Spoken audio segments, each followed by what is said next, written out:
Oso liburu berezi baten aurkezpena dugu gaur.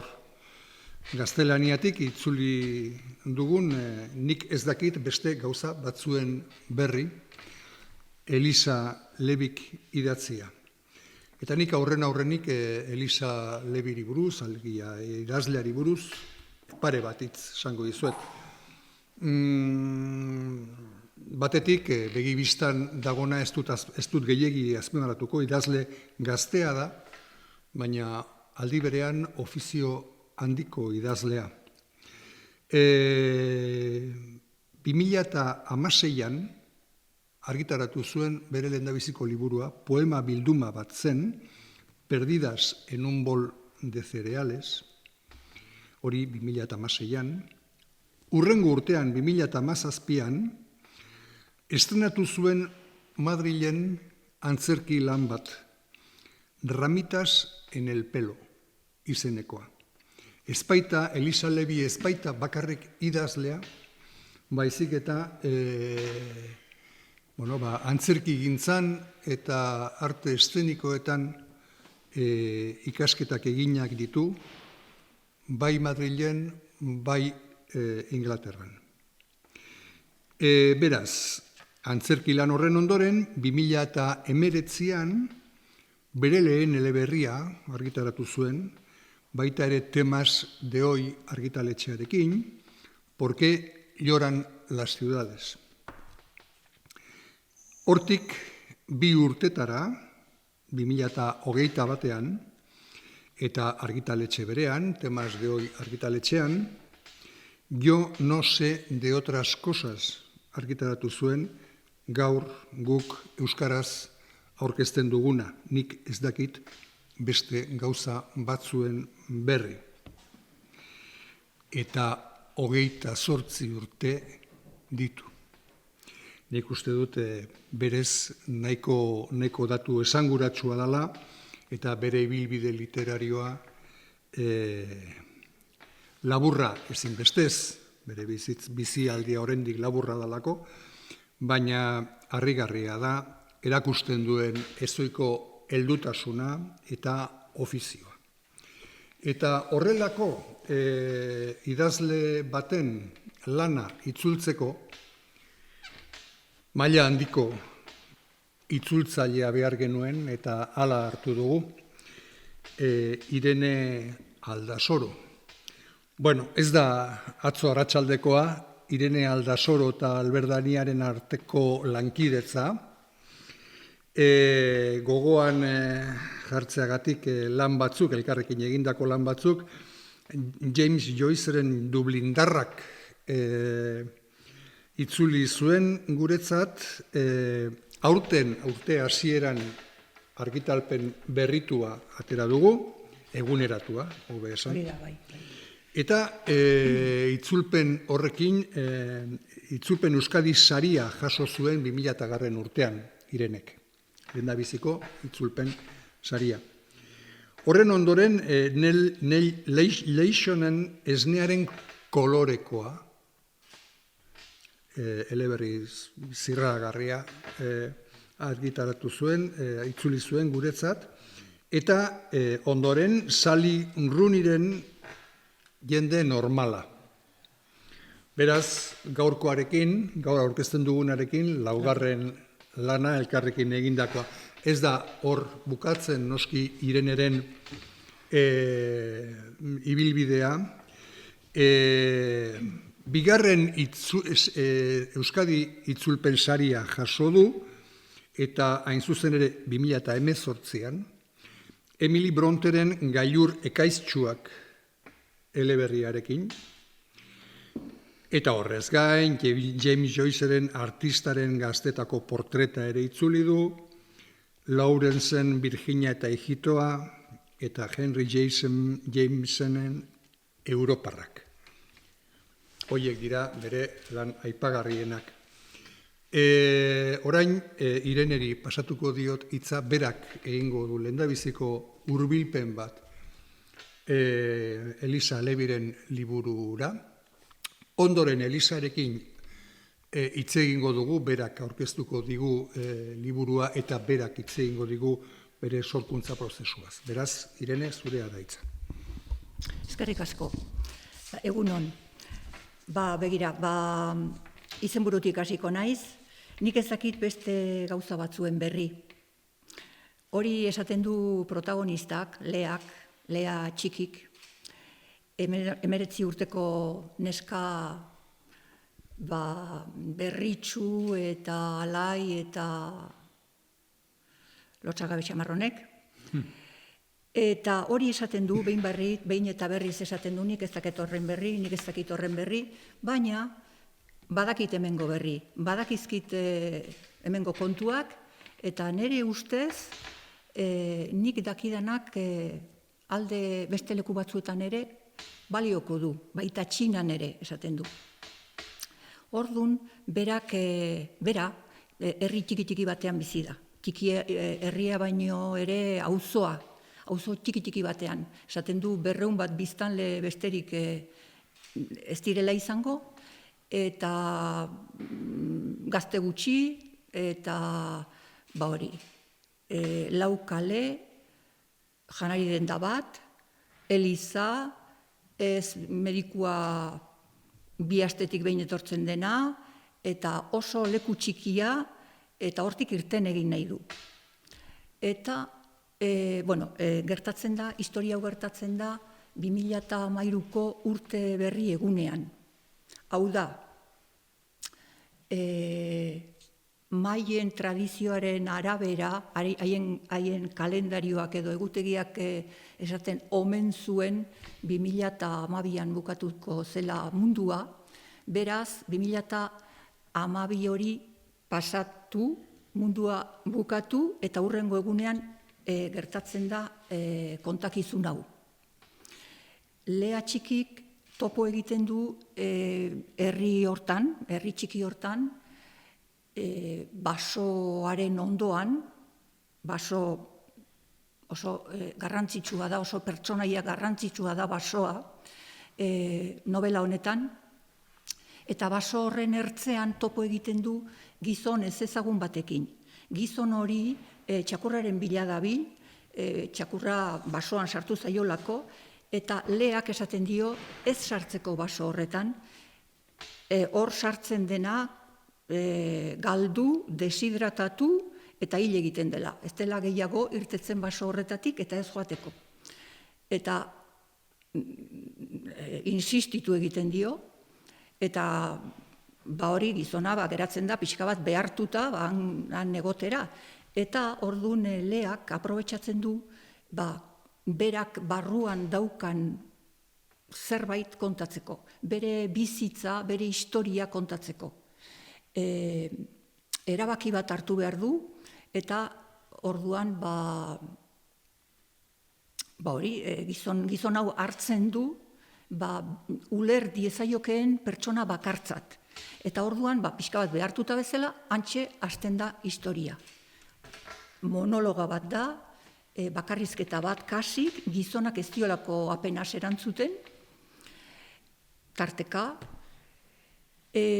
baina, eta orduan, gauza interesgarri bat dauka, gizona behartzen duen bezala, irakurlea ere, kasi behartuta sentitzen da, jarraitzera, ze gertatuko ote den txakur horrekin.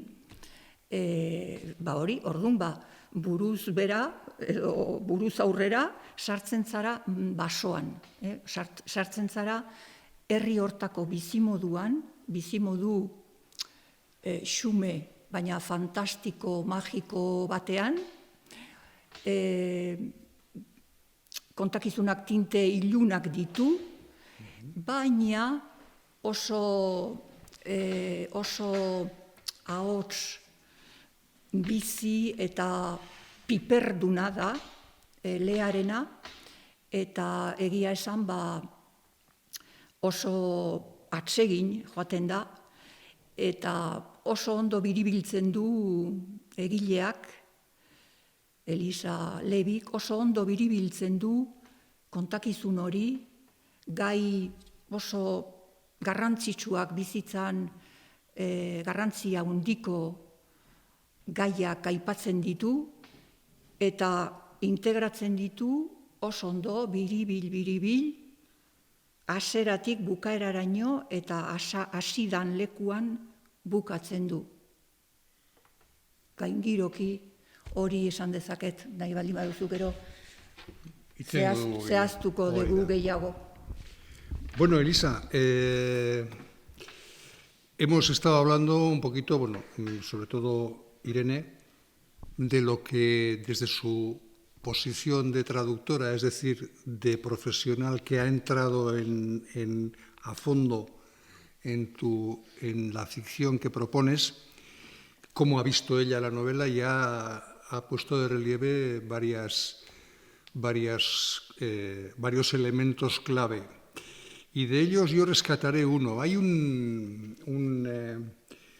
refrán en euskera que tiene su equivalente directo en castellano, o al revés, un refrán castellano que tiene su equivalente directo en euskera. En euskera es herri txiki, inferno handi. En castellano sería pueblo pequeño, infierno grande.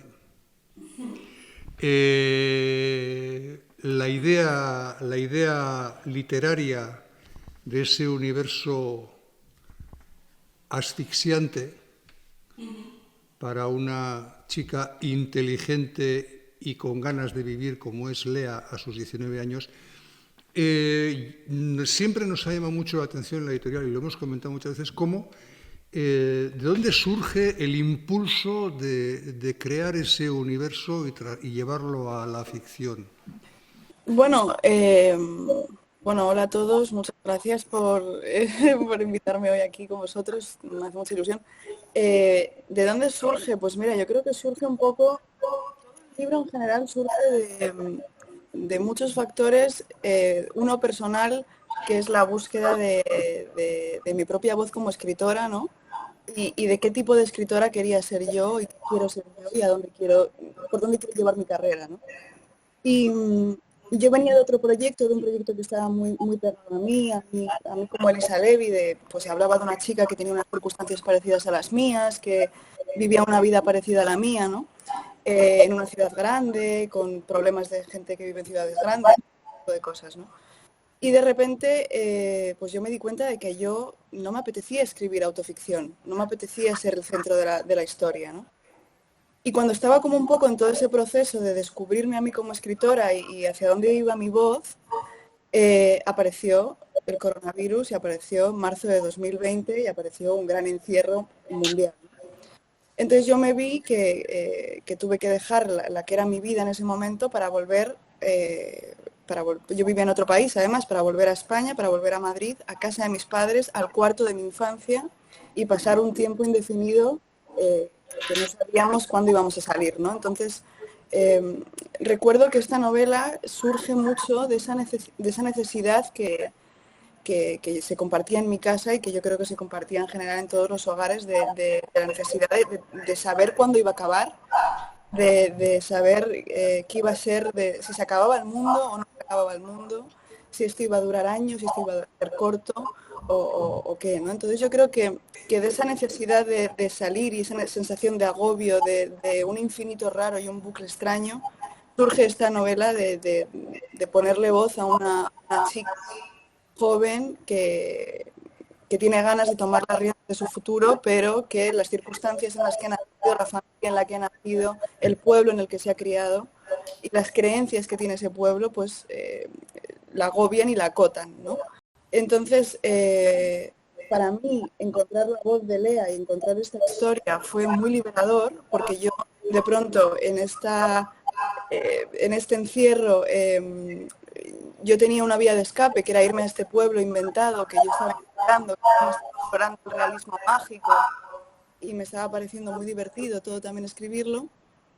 Pues yo encontré mucho alivio y mucha fuga ahí, pero de pronto me vi encontrando una voz y un personaje que estaba tremendamente encerrado y que no paraba de hablar de lo encerrado que estaba, ¿sabes? Y yo creo que surge un poco de esa necesidad de escape que yo sentía generalizada, ¿no? De salir de esa situación en la que estábamos en marzo del 2020. Y a partir de ahí, claro, yo empecé a escribir la novela, pero yo la acabé en junio del 2021, que ya digamos que estaba esta nueva normalidad que se implantaba, ¿no? Y Y yo me daba mucho miedo porque yo me vi metiéndome en una historia donde tenía que tomar decisiones, tenía que ir a algún sitio, esta chica, esta historia, este bosque, este pueblo, todo tenía que ir a algún lugar. Y, y bueno, pues me vi con el reto de escribir algo que fuera muy ajeno a mí, una protagonista que fuera muy ajena a mí, que no tuviese nada que ver con la mía, y una voz muy diferente, muy atractiva y muy difícil de mantener, de sostener. ¿Sabes? Como que de pronto me vi yo misma en un reto trepidante como autora, ¿sabes? Yo venía de escribir una novela, mi primera novela era una chica que se va a Tokio, una ciudad grande, le pasan cosas, pues cosas que le pueden pasar a su generación en ese momento, bueno. Y de repente me iba una voz totalmente diferente, llena de refranes, llena de campo, llena de pueblo, llena de lugares y de creencias que tenía que sostener como escritora, tenía que hacer verosímil lo inverosímil casi, ¿no? Entonces, pues, para mí escribir esta novela ha sido un reto como escritora absoluto, encontrarme con esta voz ha sido un regalo y, y vamos, y a ver, o sea, no sé, creo que me ha dado como, me ha definido como un poco como escritora, creo, ¿sabes? Porque hay una cosa que compartimos la novela y yo, y es lo único que yo le he cedido a la protagonista de mí misma, y es ese título, el Yo no sé de otras cosas, que es un título que en la editorial aquí en Madrid lo llevaban muy mal, porque no les gustaba nada el título, porque decían que era un título muy largo y que era muy difícil. Pero yo me empeñé mucho en que ese tenía que ser el título, porque realmente es lo único que yo he descubierto en este proceso, y es que realmente de lo que yo sé poner toda mi tiempo, mi futuro, mis ganas y casi mi pasión es en crear personajes y crear historias para personajes que sean sólidas, que supongan un reto al lector también y que planteen asuntos que den que pensar, ¿sabes? Tu vena como tu vena dramatúrgica, por decirlo de alguna manera, yo creo que queda bastante patente. Esto es una cosa, bueno, y de paso aprovecho para dar una información.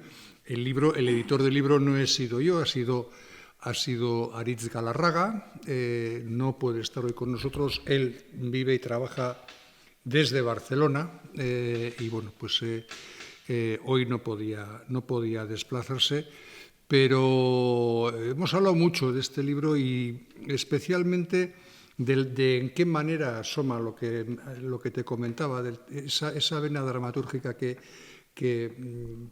nosotros creemos ver en dos cosas básicamente. Una, la presencia, ausencia de ese personaje extraño que es el bosque, al que ha hecho referencia Irene. El bosque es un gran personaje, un personaje muy poderoso de la novela, pero claro, él no habla, solo se habla sobre él, ¿no? Entonces ahí es el depositario de un cierto misterio, pero... Y otro tema en el que creemos ver tu vena dramatúrgica es también la tensión interna a la que sometes al personaje protagonista, a Lea, entre su deseo de irse y su imposibilidad de irse, ¿no? Lea es, entre otras, aparte de ser hija de un padre y de una madre, amiga de unos amigos, es hermana de una niña que tiene problemas de minusvalía física y mental, ¿no? Es su cuidadora y entonces todo eso va tejiendo una serie de lazos de interdependencia que digamos, entran en contradicción con sus ansias de vivir, ¿no? Me imagino que esos elementos, desde el punto de vista de la escritora que se pone a pasarlo todo al papel en los labios de una chica de 19 años, con los recursos intelectuales de una chica de pueblo pequeño de los 19 años, tiene que ser un desafío enorme. Sí, es un desafío y sí que comparto lo que decís de que yo creo que yo para esta novela, para plantear esta novela y esta historia y darle voz a esta chica de 19 años, me basé en conceptos muy básicos de la dramaturgia. O sea, yo realmente creé y luego creé el entorno, creé el contexto y le di una forma narrativa, pero realmente yo necesitaba personajes que tuviesen deseos muy fuertes, que tuvieran grandes deseos y luego crear circunstancias que apoyasen los obstáculos posibles para ese deseo o demás, ¿no? Y eso surge sobre todo de que yo soy una gran lectora de teatro, o sea, me gusta mucho leer teatro, me gusta mucho leer teatro contemporáneo, o sea, entonces yo creo que de eso surge toda esta idea de crear una voz que fuese a través de eso, de personajes. El bosque al final es como un poco creando a Godot, ¿no? Es ese Godot que nunca llega y que todos depositan en él pues, sus miedos, sus límites, sus ideas de futuro, todo, ¿no? Está ahí. También es el gran antagonista de esta historia, el bosque, ¿no? Pero a la vez es un antagonista que tampoco es tan malo, es un antagonista que te ofrece soluciones a veces, ¿no? Y eso para mí, o sea, yo creo que es un poco, pues, yo he estudiado, realmente mis estudios han sido en torno al teatro, o sea, he movido por muchos palos, pero siempre por el teatro, ¿no? Hasta que descubro que a mí lo que me gusta es escribir teatro, ¿no?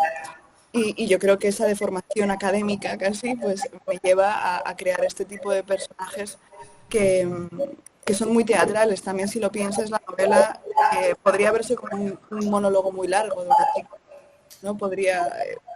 Y está concebida como si alguna vez alguien disparado a un escenario, está concebida para que salga barata en realidad, ¿sabes? O sea, para que sea una actriz que habla o un personaje que habla con un personaje y el realismo mágico es algo que puede puede surgir, pero que no sería un montaje muy grande, ¿no? O sea, como que es verdad que pues eso también está, esa parte teatral de pensar en el montaje también existe en la novela, ¿no? Y a mí esa cosa de unir géneros me encanta. En la primera novela era una novela donde había mucha poesía, porque la protagonista escribía poesía, entonces se mezclaban con poemas de la protagonista y demás. Y esta vez me apetecía hacer algo muy teatral, muy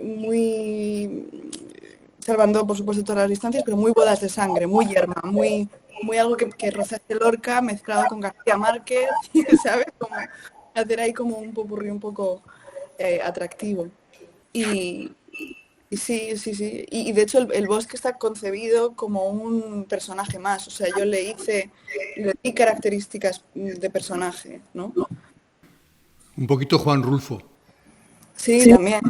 Sí, porque yo creo que tú lo has llamado antagonista, probablemente sea la mejor definición del bosque, pero bueno, uno no puede sustraerse a la visión de Comala, ¿verdad? Cuando lee sobre el bosque de esta novela. Bueno, hay una cosa que yo te pediría, yo imagino que te lo habrán pedido muchas veces, yo también te lo voy a pedir para los lectores en euskera. Sin hacer spoiler, ¿cómo tiene que enfrentarse el lector o lectora a la relación entre Lea y su hermana? Bueno, yo creo que tiene que enfrentarse desde la comprensión, desde el amor, desde entender esta relación de hermanas, desde el lado cándido que puede ofrecer una relación entre hermanos, ¿no? Y creo o sea, creo que es fácil empatizar con ella y con los cuidados que ofrece su hermana y cómo es la relación que tienen, ¿no? Porque Lea es la pequeña y Nora realmente es la mayor. Entonces ella también habla mucho de... Nora es la hermana que tiene parálisis cerebral, ¿no? Y Lea habla mucho de qué significa tener una hermana mayor, cómo te afecta tener una hermana mayor, y cómo te afecta tener una hermana mayor que no ejerce de hermana mayor, ¿no? Y que el rol pasa a ti y cómo modifica el entorno, cómo modifica la familia y demás. Entonces, bueno, yo creo que también el libro y Lea, como va hablando, iba contando la historia, iba presentando los personajes y cómo presenta a su hermana desde el principio, creo que guía bastante al lector de con qué ojos debe de mirar esta relación, ¿no? O con qué ojos debe de mirar Nora. Y, y porque mi propósito realmente era crear una relación entre hermanas que fuera realista, que hubiese muchísimos cuidados, pero que también no fueran unos cuidados generales, sino que fueran unos cuidados de Lea, concretamente, una chica de pueblo de 19 años que ha dejado el colegio con 16 años, que, ¿sabes? O sea, con todas sus circunstancias, cómo cuida Lea a Nora, ¿no? Y cómo explora ese amor que siente por ella y cómo lo explora a través de su propia vida y a través de su propio deseo y de su deseo de irse y de todo lo que implica, ¿no? Entonces yo creo que, y lo que me apetecería pedirle al lector, que yo no hay que pedirle nada, pero bueno, es que entrase en esa historia de hermanas, que es lo que es al final esto, con las manos vacías y con ganas de descubrir una relación entre hermanas que igual no es la establecida o la que estamos acostumbrados a ver. Perdona, pienso que, bueno, yo os admiro a los escritores porque es una cosa que yo no sé cómo hacéis, habrá técnicas, pero a mí me ha parecido tan redondo, como una pelotita todo, con tantísimas cosas, con tantísimos puntos importantísimos. O sea, toda una vida, como toda una vida pequeñita, pero al mismo tiempo universal, concentrada en ese pueblecito, ¿no? Y claro, yo creo que hay cosas como, pues eso, como la relación entre las hermanas, que parece que puede ser muy normal, muy lo que sea y tal, pero que te hacen reflexionar. Y hay muchas cosas que te hacen reflexionar. Bueno, reflexionar, o por lo menos darte cuenta que están ahí y que, no sé, muchas cosas me han parecido que había como muy importantes. Y luego, pues, la gracia que, o sea, y luego, pues claro, hay que tener, es que dices, pero a mí no se me ocurriría, pero claro, el 2012, o sea, reunir, ¿no? Porque bueno, he leído, porque me he ilustrado en internet sobre he leído que lo concebiste o escribiste, no sé exactamente, durante la pandemia, durante el encierro el confinamiento que tuvimos. Entonces, pues esas cosas dices, fíjate tú, esto, el fin del mundo, los distintos fines del mundo, el geográfico, el personal, tal, todo ahí como si rodando, ¿no? Y luego el personaje del oyente, que no hace nada, y dices, pues, no sé, me ha parecido, ya te digo, si tuviera que describirlo con él, sería como una pelota que es como también el universo, vamos, un universo, en fin, por lo menos el mundo este. Sí. Con respecto a lo de las reflexiones y demás, a mí me apetecía mucho poner a una persona joven de 19 años con una vida a su espalda, corta o sea, reflexionando sobre sobre los temas principales en general, o sea, sobre la vida, la amistad, la muerte, la familia, el futuro, todo esto, ¿no? Y qué conclusiones saca a raíz de las experiencias que ha tenido o que prevé tener, ¿no? Y sí, bueno, yo creo sinceramente, creo que la mejor técnica, o sea, las mejores técnicas para crear una historia redonda son las teatrales. O sea, y yo doy cursos de narrativa y de escritura y tal, y no me canso de decirlo, porque las historias concebidas como para teatro son muy redondas porque tienen que explicar todo el contexto con palabras, entonces eso lo hace que el previo sea como el previo a escribir sea mucho más estructurado o te plantees cómo desarrollar muchas cosas, ¿no? Y sí, realmente lo del 2012, ahora que lo dices, que creo que es un tema importante, porque en este pueblo, ¿no? En este pequeño universo creen en el fin del mundo. Cuando yo empecé a escribirlo en este encierro, yo tenía ganas de hablar del fin del mundo porque es lo que sentía que todos estábamos viviendo en ese momento, ¿no? Y reflexionar sobre qué es el fin del mundo, qué es el fin del mundo para mí. ¿Existen fines del mundo? ¿El fin del mundo ya ha llegado y lo estamos viviendo? O sea, ¿qué es el fin del mundo, no? Pero realmente me daba mucho miedo hablar del 2020, porque yo podía haber situado esta novela en el año 2020, ¿no? Pero me daba mucho miedo hablar del fin del mundo real, que me tocaba de verdad y que nos tocaba a todos. Entonces, y pensaba que el lector no lo iba a coger bien, que no iba a querer una ficción sobre la pandemia, ¿no? Y entonces dije, vale, ¿en qué otro momento ha habido un fin del mundo? Entonces me acordé de los mayas que decían que el fin del mundo llegaba en el año 2012 y pensé, perfecto, el 2012 es el año que pasa esta historia, ¿no? ¿Y qué ocurriría si un pueblo muy pequeño, perdido de la mano de Dios, que es un fin del mundo en sí mismo, creyese realmente que el año 2012 llega al fin del mundo? ¿Cómo hablarían? ¿Cómo harían? ¿Qué pasaría? ¿No? Bueno, ez dakit, galderarik espaldin badago, hementxe bukatuko dugu aurkezpena, gomendio bizi-biziarekin irakurri zazue, nik ez dakit beste gauza batzuen berri, merezi du eta, mila esker.